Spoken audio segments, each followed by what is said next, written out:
They gave me 3 days. 3 days to pack 62 years of living into cardboard boxes and get out of the house my son built. The house where he grew up, the house where he died. I'm not going to tell you how he died. That's not what this is about. What matters is that he's gone, and within 72 hours of the funeral, his wife, my daughter-in-law, Jessica, stood in the doorway of what used to be my bedroom and told me I needed to leave. She didn't cry, didn't apologize, just stood there with her arms crossed, wearing a black dress that probably cost more than my monthly pension, and said, "Alan, this arrangement isn't working anymore. I need space. I need to move forward." Move forward. Like my son was a bad investment she needed to write off. I'm 62 years old. I spent 30 years as a building safety inspector for the city, then another 5 doing private fire code audits before I retired. I know how to read people the same way I learned to read buildings. You look for the cracks, the weak points, the places where something's about to give. And standing there in that doorway, I could see every crack in Jessica's facade. She wanted me gone. Not because she needed space, not because she was grieving. She wanted me gone because someone else wanted me gone. He was standing in the hallway behind her. Tall guy, maybe 6'2", with the kind of build that comes from expensive gyms and personal trainers. Dark hair, expensive watch, the posture of someone who's used to being the biggest guy in the room. He didn't say anything, didn't have to. Just stood there with his hands in his pockets, watching me with the kind of calm confidence that told me he'd already won. I didn't know his name then. Didn't know he was Kyle Brennan, private security consultant, risk assessor, the kind of guy who made 6 figures telling rich people how to protect their assets. I just knew that 3 weeks after my son died, this man was standing in his house, watching his widow kick his father out onto the street. "I understand," I said. Jessica blinked, like she'd expected an argument, like she'd prepared herself for tears or anger or some kind of scene. "You do? Sure. You need space. I'll be out by Friday." The tall guy, Kyle, shifted his weight. I caught the movement in my peripheral vision. He wasn't happy. He'd wanted the confrontation, wanted to see the old man broken, begging for one more week, one more day. I wasn't going to give him that. "Thank you," Jessica said. She actually sounded surprised. "I appreciate you being reasonable about this." Reasonable, that's what she called it. Reasonable. I started packing that afternoon. Didn't have much to pack, really. Most of my stuff had been in storage for the past 2 years, ever since I'd moved in to help my son through the worst of it. He'd asked me to stay, begged me, actually, near the end, said he needed someone he could trust in the house. I should have asked him why. Should have pressed him on what he meant by trust. But I was too focused on the practical stuff, medications, appointments, making sure he ate something more than crackers and ginger ale. Too focused on being the caretaker to notice that my son was trying to tell me something important. It wasn't until I started taking down the pictures from my bedroom wall that I remembered the painting. There used to be a painting in the upstairs hallway. Big thing, maybe 4 feet by 3, some kind of abstract landscape that Jessica's interior designer had picked out. My son hated it. Used to joke that it looked like someone had vomited primary colors onto a canvas and called it art. But the painting wasn't in the hallway anymore. I'd walked past that spot a dozen times in the past 3 days and hadn't even noticed it was gone. The wall was bare, just a slightly darker rectangle where the frame had been. I stood there in the hallway, staring at that empty space, and something clicked in my memory. 6 months before he died, my son had pulled me aside one evening. Jessica was out, some real estate networking event that would run late. We were sitting in the living room, and he'd muted the TV and turned to me with this look on his face. Serious, focused, the way he used to look when he was younger and trying to explain something important. "Dad," he said, "I need to tell you something. But you can't react. You can't act like I told you anything. Can you do that?" I'd nodded, waited. "Behind the painting in the upstairs hallway, the ugly one. If something happens to me, you need to look behind that painting. There's something there, something that'll protect you." "Protect me from what?" He'd shaken his head. "Just remember, behind the painting. That thing will protect you, Dad." Then Jessica's car had pulled into the driveway, and my son had unmuted the TV and gone back to watching some home renovation show like nothing had happened. I'd thought about asking him what he meant. Thought about it a lot, actually, over the next few weeks. But then things got worse, and there were hospital visits and medication adjustments and 1,000 other things to worry about, and I'd filed that conversation away in the back of my mind and forgotten about it. Until now. Until I was standing in the hallway, staring at an empty wall and remembering my son's exact words. "Behind the painting, that thing will protect you." I went downstairs. Jessica was in the kitchen, talking on her phone. I could hear Kyle's voice in the study, probably on a call of his own. The house felt different now. colder, like it knew I didn't belong here anymore. I walked past the kitchen, past the study, and went out to the garage. My son used to keep all his tools out here. Power drills, sanders, boxes of screws and nails and brackets. He was handy like that, could fix almost anything. Inherited it from me, I guess. I found what I was looking for in one of the storage cabinets. A small pry bar, the kind you use for removing trim and baseboards without damaging the wall. I slipped it under my jacket and went back inside. Jessica was still on the phone when I walked past the kitchen. Didn't even look up. Kyle's voice had stopped.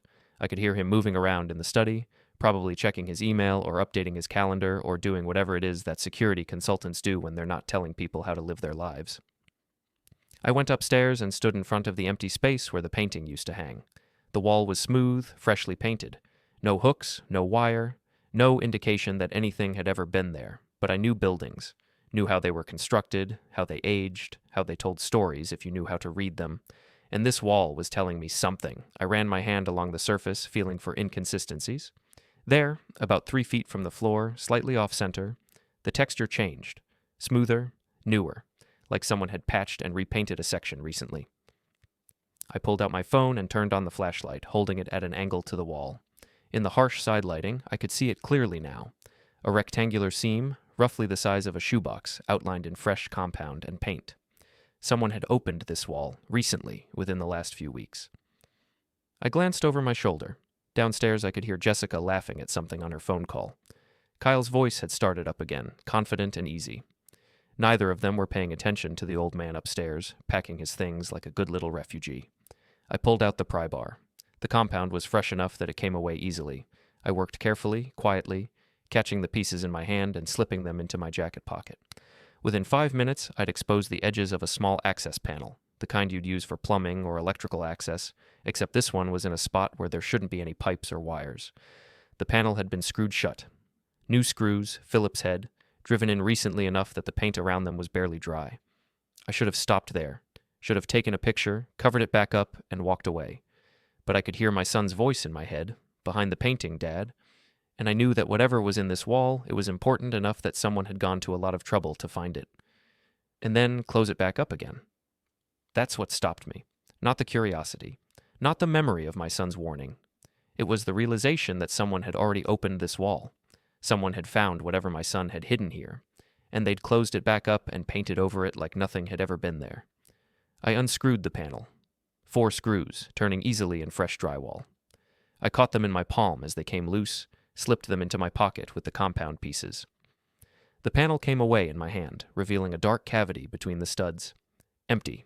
Not just empty, cleaned out.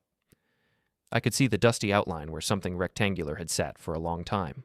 A box, maybe? Something about the size of a briefcase or a small safe. Gone now. I stood there for a long moment, staring into that empty cavity, feeling something cold settle in my chest. My son had hidden something here, something important, something he'd wanted me to find. And someone had gotten to it first. I put the panel back, screwed it in tight. Didn't bother with the compound. If anyone checked, they'd see that someone had been here, and I wanted them to see it, wanted them to know that I knew. Then I went back to my room and finished packing. Jessica knocked on my door that evening. I was folding shirts into a cardboard box, moving slowly, the way old men do. "Alan, can I come in?" "It's your house." She came in anyway, stood in the doorway with her arms crossed, same position as before, same closed-off body language. But her face was different now, tighter, worried. "I wanted to make sure you were okay with everything," she said. "I'm fine." "Because if you need more time, 3 days is plenty." She nodded, didn't move, just stood there watching me fold shirts.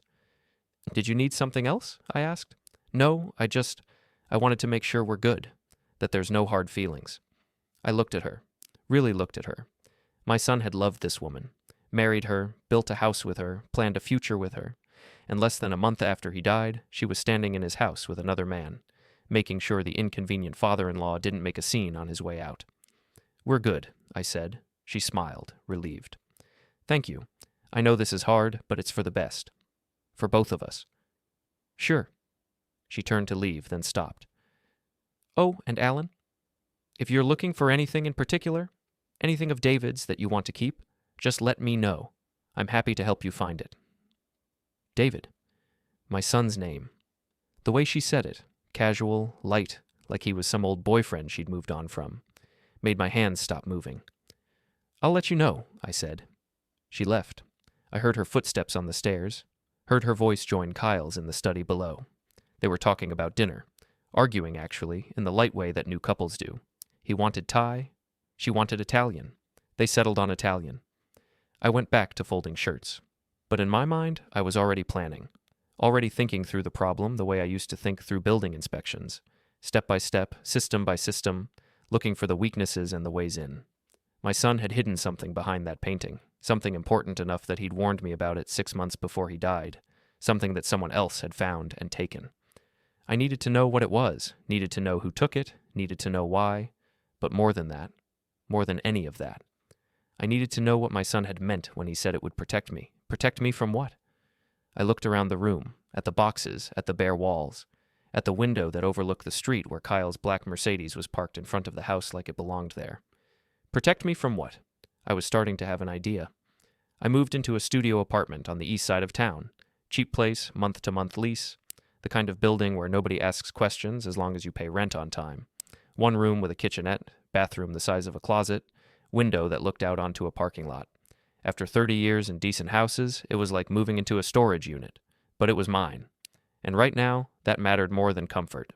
I spent the first 3 days settling in. Unpacked my clothes, set up the secondhand furniture I'd picked up from a thrift store, organized my kitchen supplies, kept busy, kept moving, didn't let myself think too much about the empty wall in Jessica's hallway or the cavity where something important used to be. On the 4th day, I went to see Thomas Vega. Tommy and I went back almost 30 years. We'd worked together in the city building department, me in safety inspections, him in permits and records. Tommy was the kind of guy who knew everything about everyone in local construction, who was building what, who was cutting corners, which contractors were reliable, and which ones were one inspection away from a lawsuit. He'd retired about the same time I did, took a job as a facilities supervisor for the municipal buildings downtown, easier work, better hours, same access to records. I found him in the basement of City Hall doing something with the HVAC system. He looked up when I knocked on the door frame. Same Tommy, a little grayer, a little heavier, but still with that quick smile and those sharp eyes that missed nothing. "Alan?" He stood up, wiping his hands on a rag. "Holy hell, man. I heard about David. I'm sorry, I should have called." "It's okay." "No, it's not. I should have called. How are you holding up?" "I'm all right." He looked at me for a long moment, and I could see him reading me the way he used to read permit applications, looking for the things that didn't add up, the gaps in the story. "You're not all right," he said, "but we can pretend you are if that's what you need. What brings you down here?" "I need a favor." "Name it." "I need to look at some old permits. Renovation permits from about 5 years ago, residential address on Oakmont Drive." Tommy's expression didn't change, but something shifted behind his eyes. "That's your son's house." "Yeah." "This about the estate stuff?" "Because I can't help with that, Alan. That's between you and the lawyer." "It's not about the estate. I just need to see who pulled the permits and what work was approved." He studied me for another moment, then nodded slowly. "Come on, I'll get you access to the database." He led me upstairs to a small office that smelled like coffee and old paper, logged into a computer terminal and stepped back, gesturing at the screen. "You remember how to use this?" "Yeah. I'll be in the break room if anyone asks. You've got 30 minutes. He left. I pulled up a chair and started searching. The house on Oakmont Drive had been purchased 7 years ago. My son and Jessica, newlyweds, first major investment. I'd helped them with the inspection, walked through the whole place with David, pointing out the things that would need fixing. Solid house overall. Good bones. Needed some cosmetic work, but nothing structural. The first round of permits came through about 6 months after they moved in. Standard stuff, kitchen remodel, bathroom updates, new flooring throughout. All approved, all signed off on by the city inspector. The second round came 3 years later. That's what I was looking for. According to the records, my son had pulled permits for a major renovation of the second floor, new drywall, upgraded electrical, some modifications to the framing. The work had been approved by the building department and signed off on by the inspector. Me, actually. I remembered that inspection. Remembered walking through with David, checking the framing, making sure everything was up to code. But there was something in the permit application that I didn't remember seeing before. A note in the comments section, written in David's handwriting. Install secure storage cavity in hallway wall per attached specifications. There was a reference number for the attached specifications. I clicked through to the digital archive, pulled up the document. Detailed plans for a sealed steel lockbox, roughly 18 inches by 12 inches by 8 inches deep, designed to be embedded in the wall cavity between studs secured with lag bolts into the framing. Fireproof, waterproof, equipped with a combination lock accessible only by removing the access panel. My son had built a safe into his wall, a serious professional-grade safe, and he'd done it legally, with permits and inspections and everything properly documented. The question was, what had he put in it? I took pictures of the permit records with my phone, made sure I got the specifications, the approval dates, the inspector signatures. Then I cleared the browser history, logged out, and went to find Tommy. He was in the break room, drinking coffee and reading something on his tablet. "Find what you needed?" he asked. "Yeah, thanks." "You want to tell me what this is about?" "Not yet," he nodded. "Fair enough. But Alan, whatever you are digging into, be careful. You've got that look." "What look?" "The look you used to get when you found a code violation, that somebody's going to pay for this look." He set down his coffee. "I know you're grieving. I know you're probably angry. But don't do anything stupid." "I won't." Liar. I left City Hall and drove back to my apartment. Sat at my kitchen table with my phone and the pictures I'd taken, thinking through what I knew. David had built a safe into his wall. He'd told me about it 6 months before he died. Not directly, not in clear terms, but he'd told me enough. Behind the painting, something that'll protect you. Someone had opened that safe. Recently, within the last few weeks. Jessica had asked if I was looking for anything in particular. Anything of David's I wanted to keep. She'd asked that question the same day I'd found the empty cavity in the wall, which meant either she knew about the safe, or whoever had opened it had told her about it. I needed to know who had opened that safe, needed to know what they'd found inside. But more importantly, I needed to know where they'd put whatever they'd taken. I looked at the pictures on my phone again, studied the specifications for the lockbox. Then I noticed something I'd missed before, a detail in the corner of the schematic, half hidden behind a dimension line. A second key. The specifications mentioned a combination lock, but they also mentioned a backup access system, a physical key designed to override the combination in case of emergency. The key location wasn't specified in the documents. That would have been a security risk. But the fact that it existed meant David had made a backup. And if there was a backup key, there were backup contents. My son had been thorough. He'd always been thorough. If he'd gone to the trouble of building a safe into his wall and warning me about it, he wouldn't have put all his eggs in one basket. He would have made copies, would have stored important information somewhere else, somewhere safe, somewhere I could find it.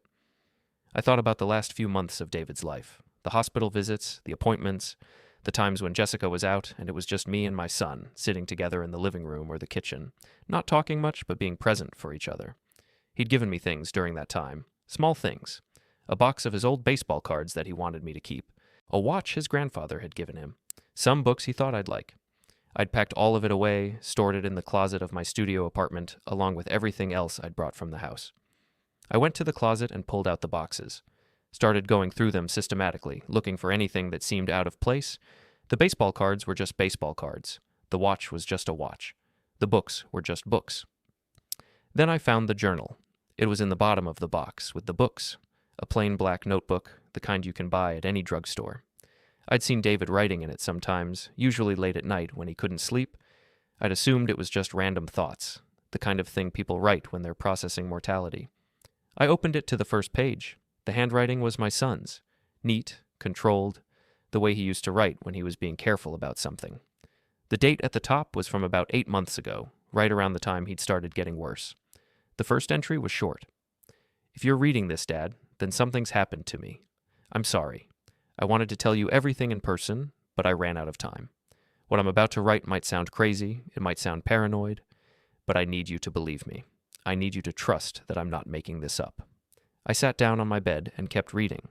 The journal was a record, a careful, detailed record of everything my son had noticed over the past 2 years, times when Jessica had stayed out late, phone calls she'd taken in another room, meetings she'd attended that didn't appear on her work calendar, money that had moved through their joint accounts in strange patterns, not missing exactly, but flowing in ways that didn't match her stated income. David had been suspicious, had been watching, had been documenting, and about a year ago, he'd figured it out. Her name wasn't in the journal. David had been careful about that, but the details were clear enough. Jessica had been seeing someone with money, someone with connections, someone who worked in private security and risk management, someone who had convinced her that she'd be better off without David, not better off divorced, better off widowed. I stopped reading, put the journal down, stared at the wall for a long moment. My son had known. He'd known that his wife was planning something, and instead of confronting her, instead of going to the police or a lawyer or anyone who might have helped, he'd built a safe into his wall and filled it with evidence. Then he'd told me where to find it, 6 months before he died, when he was already sick and getting sicker, when he must have known that he was running out of time. Behind the painting? Dad, that thing will protect you. Protect me, not protect him, protect me. Because my son had known that once he was gone, I'd be next. Jessica wouldn't want me around, wouldn't want me asking questions, wouldn't want me looking too closely at the timing of David's decline or the speed with which she moved on.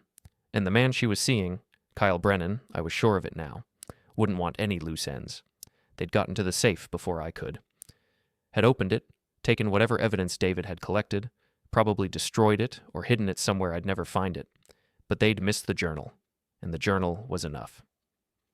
I picked it up and kept reading. The next several entries were more detailed. Dates, times, locations, places where Jessica had met with Kyle, conversations David had overheard, recorded on his phone or reconstructed from memory, financial records he'd copied from their joint accounts, photographs he'd taken of Jessica's car parked outside Kyle's apartment building. But it wasn't enough for proof. Not legal proof, anyway. Nothing that would hold up in court or convince a prosecutor to open an investigation.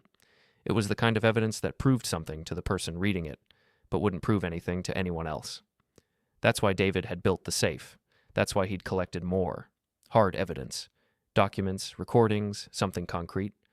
And that's what was missing now. I turned to the last few entries in the journal. The writing was shakier here, harder to read. David's handwriting had deteriorated as he got sicker. But the content was clear enough. He'd found something about Kyle's business. Some kind of risk or liability or exposure that Kyle couldn't afford to have exposed. David had documented it, recorded it, stored it in the safe along with everything else. And then he'd written one final entry, dated 3 weeks before he died. If something happens to me before I can finish this, Dad needs to know. It's not about the personal stuff. That was just what got me looking. What matters is the property on Merchant Street. Kyle's company did the safety assessment. They signed off on modifications that never got properly inspected. If that building fails, if someone gets hurt, the liability comes back to Kyle. That's the leverage. That's the thing that'll protect you. Below that, in smaller handwriting, the key is in the workshop, behind the pegboard, third panel from the left. I read that line 3 times, making sure I understood it correctly. The key is in the workshop. David had a workshop in the garage. Small space, workbench and tools, pegboard on the wall for organizing everything. He'd spent hours out there, building things, fixing things, staying busy, and apparently hiding things. I closed the journal, thought through the problem. I needed to get back into that house, needed to get into the garage, into the workshop behind that pegboard, needed to find the key before Jessica or Kyle thought to look for it, assuming they didn't already know about it. The smart thing would be to wait, to watch the house, learn their patterns, find a time when they were both gone, but I didn't have time for smart. If they'd opened the safe, they'd be looking for backup evidence. They'd search the house eventually, search the garage, find the key. I needed to move now. I checked my watch. 6:30 in the evening. Jessica would be home from work. Kyle might be there, might not. I didn't know their patterns yet, didn't know their routines, but I knew one thing. The garage had a side door. A door that David had never bothered to fix properly because it was hard to reach from the street and nobody ever used it. A door that opened with a bent latch and a firm push if you knew exactly where to apply pressure. I knew where to apply pressure. I got in my car and drove across town. Metro Storage on Industrial Boulevard was one of those massive facilities that looked like an apartment complex for stuff nobody wanted in their houses. 3 stories, climate-controlled, keycard access, security cameras everywhere. The kind of place where people stored furniture and Christmas decorations and old tax records they'd never look at again. I showed up at 9 in the morning, right when they opened. Told the kid at the front desk that I needed to access my unit. He checked my ID, pulled up the account, gave me a key card and directions to the 3rd floor. Unit 247 was at the end of a long hallway, tucked into a corner where the security cameras didn't quite reach. I wondered if David had chosen it specifically for that reason. Probably. He'd thought of everything else. The key fit perfectly. The lock turned smoothly. The door swung open on well-oiled hinges. The unit was small, maybe 5 by 10 feet, but it was packed. Boxes, filing cabinets, plastic storage bins stacked neatly against the walls. Everything labeled in David's handwriting. Dates, categories, contents. I stepped inside and closed the door behind me. The file marked Merchant Street was in the first filing cabinet, right where David said it would be. Thick folder, stuffed with documents. I pulled it out and sat down on one of the boxes, started reading. Blueprints. Original plans for a building on Merchant Street, downtown commercial district. 4 stories, mixed use, ground floor retail, upper floors office space. Built in the 1920s, solid brick construction, beautiful old building. The owner had decided to renovate, gut the interior, modernize everything, turn it into boutique shops and co-working spaces. The kind of trendy renovation that brings money and attention to a neighborhood. But renovations like that require permits, require inspections, require someone to sign off and say that the modifications meet current building codes. The owner had hired Brennan Risk Associates to handle the safety assessment. Kyle's company, Kyle's reputation, Kyle's signature on every document saying the building was structurally sound and the modifications were appropriate. Except they weren't. I went through the documents carefully. The original plans showed load-bearing walls, support beams, structural elements that had been there for almost a century. The modified plans showed those elements removed or altered. Walls knocked out to create open floor plans, support beams replaced with cheaper alternatives, modifications that looked good on paper but didn't account for the age of the building or the stress patterns that had developed over decades. Kyle had signed off on all of it. His report said the modifications met code, said the building was safe, said everything was up to standard, but the calculations were wrong, the load distributions were off, the safety margins were too thin, and most importantly, the fire suppression system had gaps, sprinkler coverage that didn't extend to all the new spaces, emergency exits that didn't meet minimum width requirements. I'd seen buildings like this before. This building was a disaster waiting to happen, and Kyle Brennan had put his professional seal on documents saying it was safe. I kept reading, found the emails David had copied from somewhere, internal communications from Kyle's company discussing the project. One email in particular caught my attention, from Kyle to his project manager. Client is pushing back on the sprinkler upgrades, says it's too expensive. Let's find a way to make the existing system work. We need this contract. Response from the project manager. Existing system doesn't cover the new layout. We'd be signing off on something that doesn't meet code. Kyle's response. City inspectors are overloaded. They're not going to check every detail. As long as the paperwork looks good, we're fine. Make it work. I took pictures of everything with my phone. Every document, every email, every calculation. Made sure I had backups. Then I looked through the rest of the storage unit. More boxes, more files, financial records showing Jessica's investment in Kyle's company. Photographs of them together, time-stamped, dated. Phone records that David had somehow obtained showing patterns of communication between Jessica and Kyle going back more than 2 years. And recordings. Small USB drives labeled by date. I pulled out my laptop, plugged in one of the drives. David's voice came through the speakers. Calm, steady, methodical. Date, March 14th, 2 years ago. Recording location, home office. Jessica is on the phone in the next room. I can hear her clearly. She doesn't know I'm recording. Then Jessica's voice, muffled but audible. Talking to someone, presumably Kyle. The conversation was casual at first. Plans for dinner, something about a meeting. Then, he's getting worse. The doctors say he has maybe 6 months. After that, we can move forward. Silence on the recording. Just breathing. David's breathing, then Jessica again. I know it sounds cold, but we've waited long enough. We've been careful. Nobody suspects anything. Once he's gone, we can be together properly. We can build something real. The recording ended there. I sat in silence, staring at the laptop screen. David had known, and instead of confronting her, instead of leaving her, he'd documented everything and hidden it away. I understood now. Understood why he'd stayed quiet. Why he'd built the safe and the backup storage and the careful trail of evidence. He'd been protecting me, making sure that after he was gone, I'd have what I needed to survive. Because he'd known that once he died, Jessica and Kyle would want me gone too, would want every loose end tied up, every potential problem eliminated. The evidence wasn't just about revenge, it was about insurance, about making sure I had leverage, about giving me a weapon I could use if I needed it. I spent the next 3 hours going through everything in the storage unit, made copies of the most important documents, downloaded the recordings onto my laptop, organized everything into a single folder on an encrypted drive. Then I sat back and thought about what to do next. The smart move would be to take this to the police, show them the evidence, let the system handle it. But I knew how the system worked. I'd spent 30 years watching it work. Slowly, bureaucratically, with lots of opportunities for evidence to disappear or get buried or get explained away by expensive lawyers.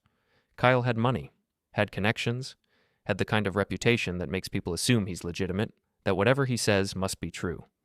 If I went to the police with this, he'd hire a lawyer. The lawyer would question the chain of custody, would argue that the recordings were inadmissible, would find 100 ways to delay and deflect and make the whole thing go away. And in the meantime, I'd have exposed myself. Kyle would know I had the evidence, would know I was a threat, and he'd acted on threats before. No, I couldn't go to the police. Not yet, not until I had something more. I needed leverage that couldn't be explained away, needed something public, something visible, something that would make it impossible for Kyle to deny or deflect. I looked at the documents again, at the building plans, at the address on Merchant Street. The building was scheduled to open next month. Grand opening, big event, local politicians and business owners showing up to celebrate the renovation. The owner had spent a fortune on marketing, on building buzz, on making sure everyone knew this was the next big thing, and Kyle was going to be there, front and center, taking credit for his company's work, standing in front of a building that shouldn't have been approved, smiling for cameras, shaking hands. That's when I'd move. That's when I'd expose him. But first, I needed to know more about the building, needed to see it myself, needed to confirm that what the documents said was true. I locked up the storage unit and drove downtown. Merchant Street was in the old warehouse district, the part of town that used to be industrial and rundown but was slowly getting gentrified. Brick buildings, cobblestone streets, trendy coffee shops mixed in with auto repair places and wholesale distributors. The building Kyle had signed off on was in the middle of the block. 4 stories, dark red brick, beautiful old arched windows. The ground floor had floor-to-ceiling glass where the storefronts would be. I could see construction workers inside, putting finishing touches on the interior. A banner hung across the front. Grand opening, November 16th. Merchant Street Marketplace. Shops, offices, community space. 3 weeks away. I parked across the street and watched for a while. Workers coming and going, delivery trucks dropping off fixtures and furniture. The place looked busy, looked legitimate, looked like any other renovation project. Tommy met me at a diner on the edge of town. Quiet place, mostly empty at this hour. We sat in a booth in the back, away from the windows. He looked at my wrist. That needs ice. I know. And probably x-rays. At later. He flagged down the waitress, ordered coffee for both of us. Waited until she was gone before he spoke again. You want to tell me what's going on? I told him everything, about David's journal, about the storage unit, about the building on Merchant Street and Kyle's falsified safety reports, about the confrontation in the unfinished office and the chase down the stairs. Tommy listened without interrupting. When I finished, he sat back and stared at his coffee. Jesus, Alan, you can't take on a guy like that. He's got money, lawyers, connections. I know. And you broke into a construction site, trespassed. He could press charges. He won't. How do you know? Because pressing charges means attention, means questions, means people looking at that building and wondering why I was so interested in it. I took a sip of coffee.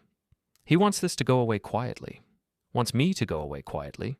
That's why he threatened me instead of calling the cops. Tommy nodded slowly. So what do you need from me? I need you to get me into that building's inspection records. The official ones, the ones filed with the city. I can't do that, Alan. That's way beyond pulling up old permits. That's accessing active city records, current projects. If I get caught, you won't get caught. You're a facilities supervisor. You have access to building systems, HVAC layouts, fire safety records. All I need is for you to request the inspection file for that building. Say you're doing routine cross-referencing or quality control or whatever it is you do. And then what? Then you compare what's in the official file to what I found in the storage unit. If Kyle's reports don't match reality, we'll have proof. Real proof. Documented by a city employee that he falsified safety inspections. Tommy rubbed his face. And if his reports do match reality, they won't. David wouldn't have collected all that evidence if Kyle had done his job properly. We sat in silence for a moment. Tommy stared at his coffee. I could see him thinking, weighing the risks. If I do this, he said finally, if I help you, and it goes bad, I lose my job. Maybe worse. I know. You're asking a lot. I know that too. He looked at me. Why? Why are you doing this? Your son is gone, Alan. Nothing you do is going to bring him back. This isn't about bringing him back. Then what's it about? I thought about that, about standing in my son's garage while Kyle threatened me. It's about making sure he didn't die for nothing, I said. It's about making sure the people who hurt him pay for it, and it's about making sure they don't hurt anyone else. Tommy nodded slowly. Okay, I'll do it, but we do this smart. We do this careful. And if at any point it looks like we're going to get caught, I'm out. Understood? Understood. We finished our coffee, made a plan. Tommy would request the inspection records tomorrow morning, make it look like routine work, would pull the files, compare them to the evidence I had, document the discrepancies, give me everything I needed to take to the authorities. And then, if the authorities didn't act fast enough, I'd take it public, would leak it to the press, to watchdog groups, to anyone who would listen, would make sure that when that building opened in 3 weeks, everyone would know it wasn't safe. I left the diner and drove to an urgent care clinic, got my wrist looked at, sprained, not broken, but badly swollen. I went home instead, back to my studio apartment, sat down at my kitchen table with my laptop and started organizing the evidence. Everything was there. Documents, recordings, photographs, proof that Kyle had falsified safety inspections, proof that they'd stolen the contents of the safe and tried to cover it up. But I needed more. Needed something that would make it impossible for them to deny. Something public, something visible. I pulled up the website for the Merchant Street building. The grand opening was scheduled for November 16th. 3 weeks away, there would be a ribbon-cutting ceremony, speeches from the owner and various city officials, food, drinks, live music, a celebration, and Kyle would be there, front and center, taking credit for his company's work. That's when I'd move. That's when I'd expose him. Right there, in front of everyone, with cameras rolling and witnesses everywhere. But I couldn't just show up and start making accusations. That would look crazy, would make me look like a bitter old man with a grudge. I needed something more, needed leverage that would force people to listen. I looked through the evidence again, and then I saw it. The fire suppression system, the gaps in coverage. If there was a fire in one of those zones, the sprinklers wouldn't activate. The fire would spread. People could get hurt. I wasn't going to start a fire. I wasn't going to put anyone in danger. But I could trigger the alarm system, could create a situation that would force an emergency inspection, could make the fire department come out and look at the building closely. And when they did, they'd find the problems, would find the gaps in the sprinkler system, the inadequate emergency exits, the structural issues that Kyle's reports had glossed over. They'd shut down the opening, would launch an investigation, would dig into Kyle's company and find all the other corners he'd cut, all the other buildings he'd signed off on that didn't meet code. It would destroy him.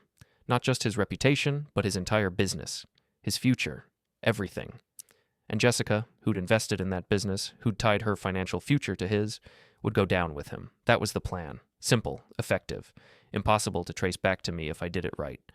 I just needed to wait for the right moment. 3 weeks. I could wait 3 weeks. I spent the next few days recovering, let my wrist heal, stayed away from Jessica's house, away from Kyle, away from anything that might make them suspicious. Tommy called on the 3rd day.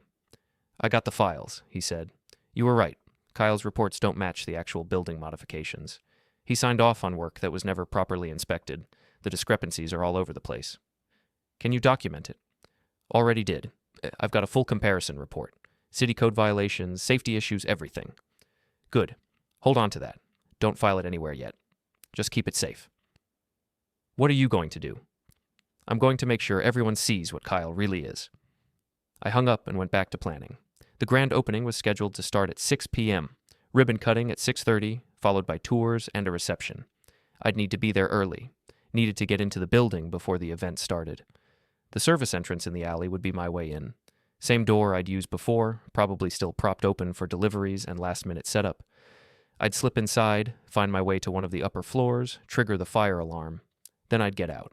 Fast. Before anyone saw me. Before the fire department showed up and started asking questions. The investigation would take care of itself. Once the fire department was involved, once they found the code violations, the rest would follow. I spent a week preparing, studied maps of the building, memorized exit routes, figured out exactly where the fire alarm pull stations were located, made sure I knew every detail, every potential problem, every way things could go wrong, and then, on November 15th, the day before the grand opening, I got a call from Jessica. I almost didn't answer, but something made me pick up.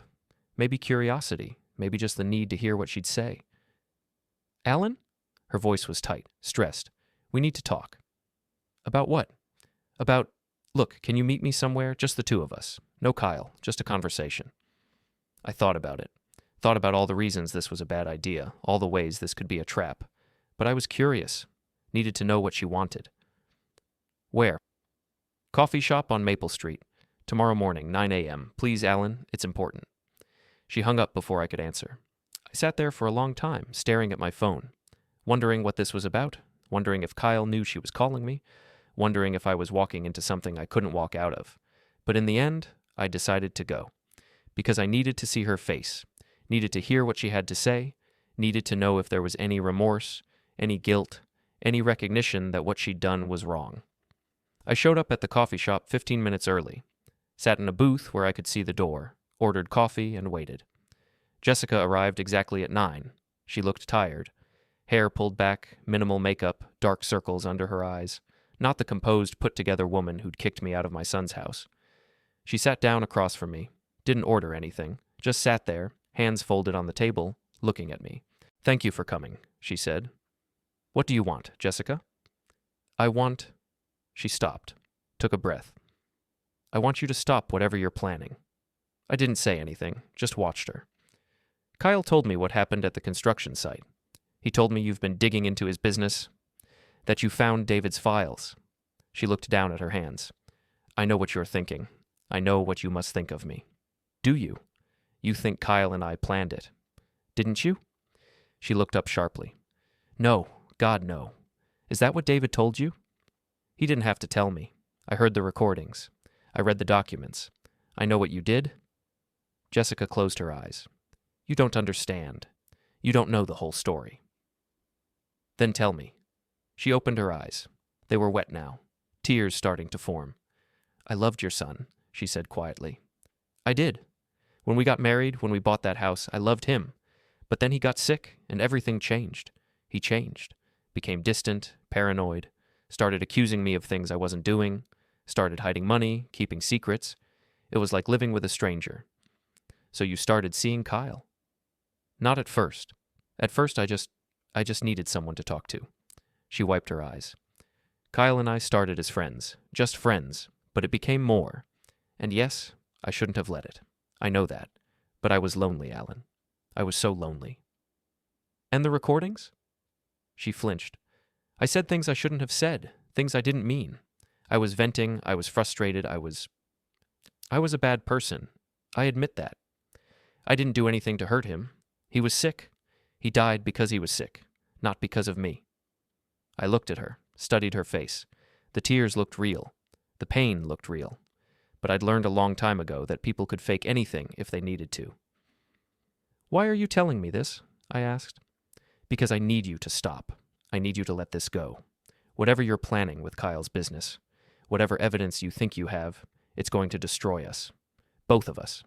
And for what? David is gone. Nothing you do is going to bring him back.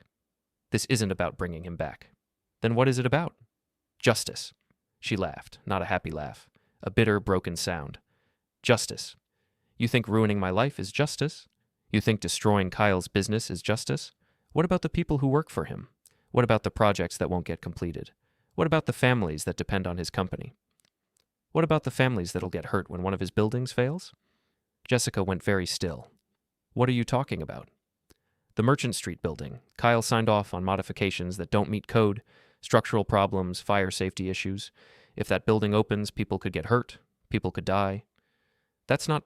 Kyle wouldn't do that. He's thorough, he's professional. He's a fraud, and you invested in his company, which means you're liable too. When this comes out, when people find out what he did, you'll lose everything." She stared at me. I could see the realization dawning, the understanding that this was bigger than just revenge, that this was about real problems, real risks, real consequences. "Oh, God," she whispered. "You need to walk away from him," I said. "Before it's too late, before his mistakes destroy you too."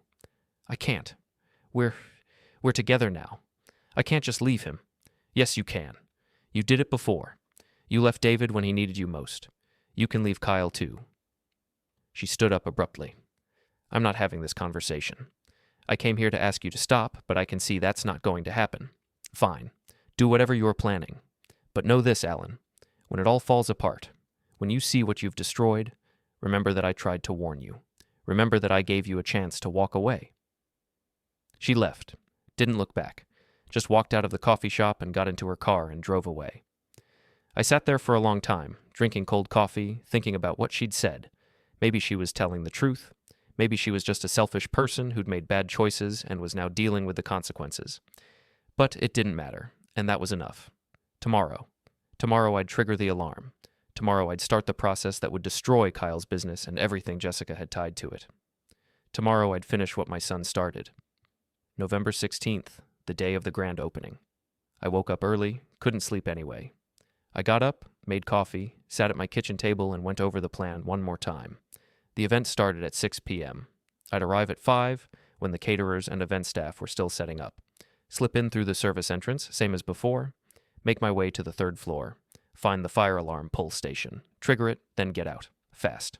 Before anyone saw me. Before the fire department arrived.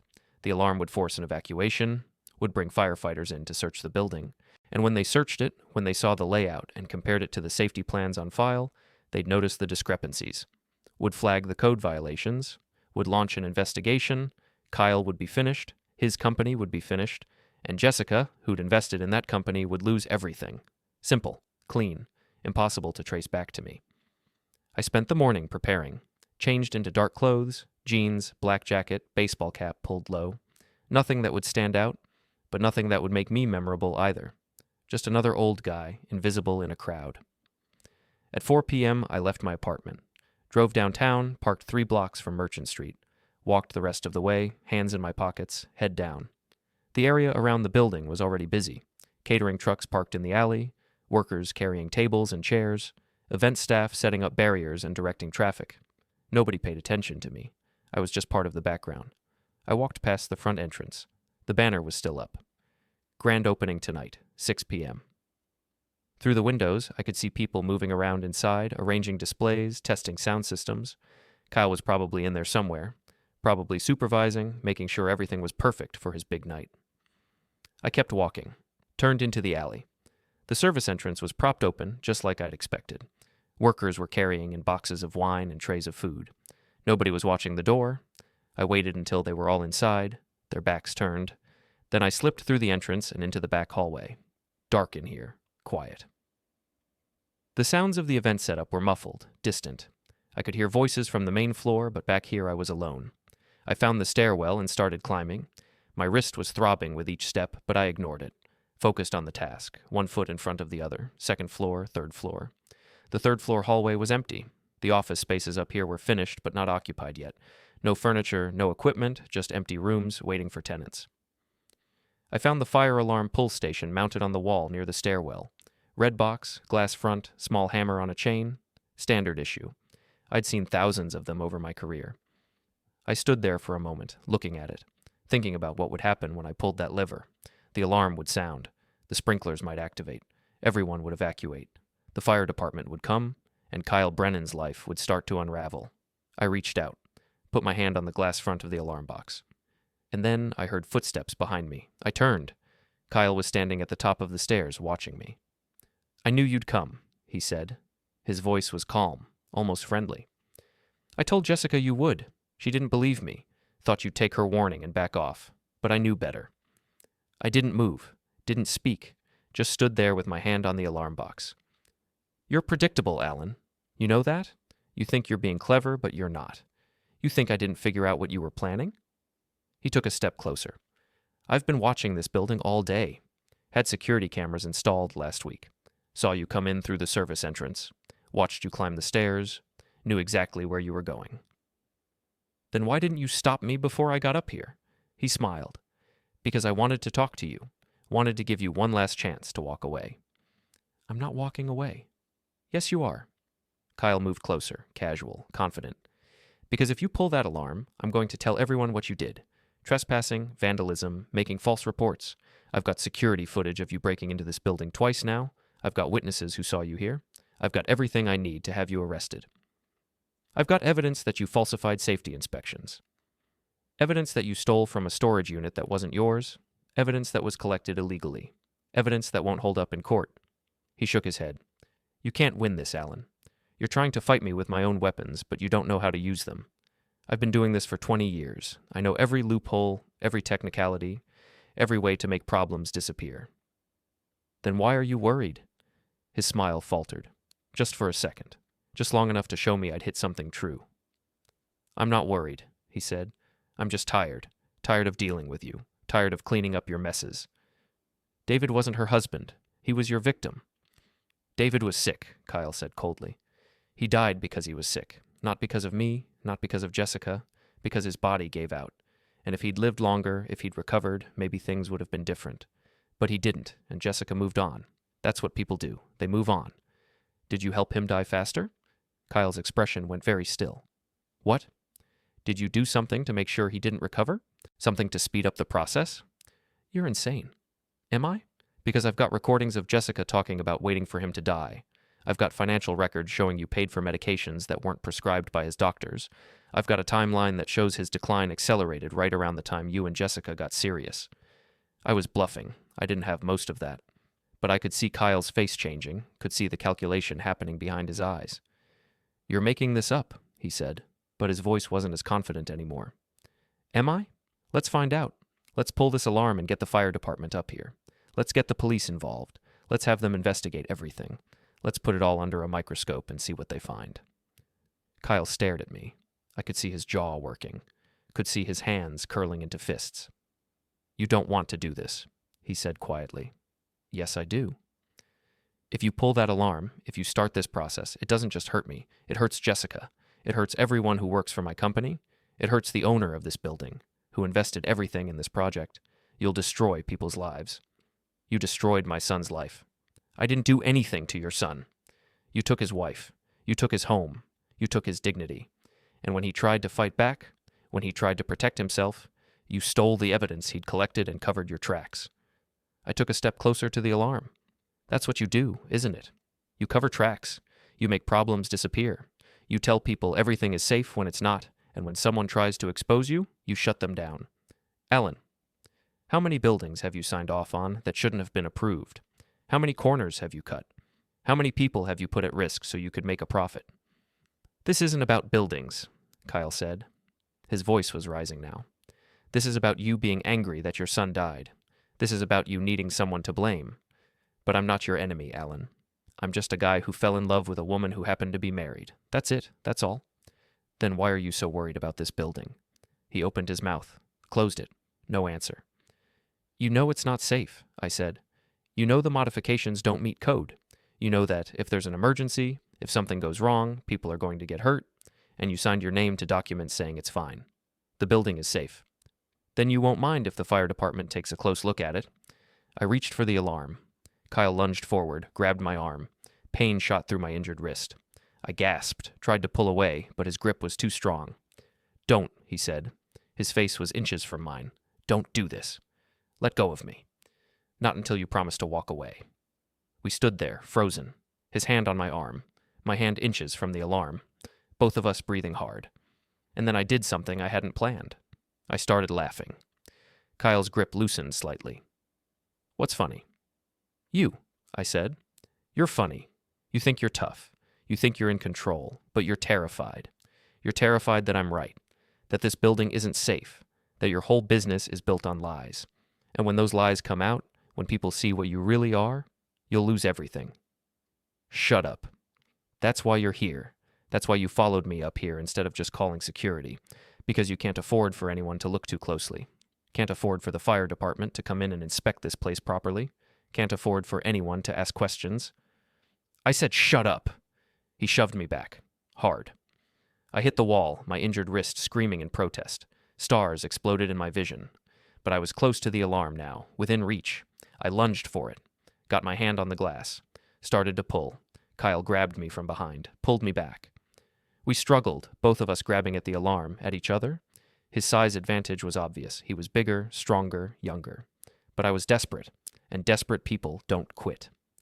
The glass broke. My hand went through, grabbed the lever. Pulled. The alarm started screaming. Loud. Impossibly loud. The sound filled the hallway, echoed off the walls.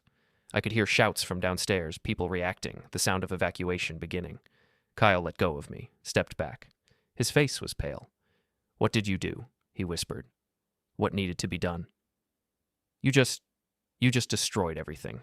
You destroyed my business. Jessica's investment. This building's opening. Everything. No, I just force people to look, to see what you've been hiding. What happens next is up to them." The alarm kept screaming. I could hear sirens outside now. Fire trucks responding. Within minutes, they'd be here, would evacuate everyone, would search the building, would find the problems.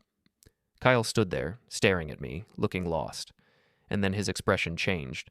The fear disappeared, replaced by something harder, something cold. "You think you've won," he said, "but you haven't. You've just made things worse.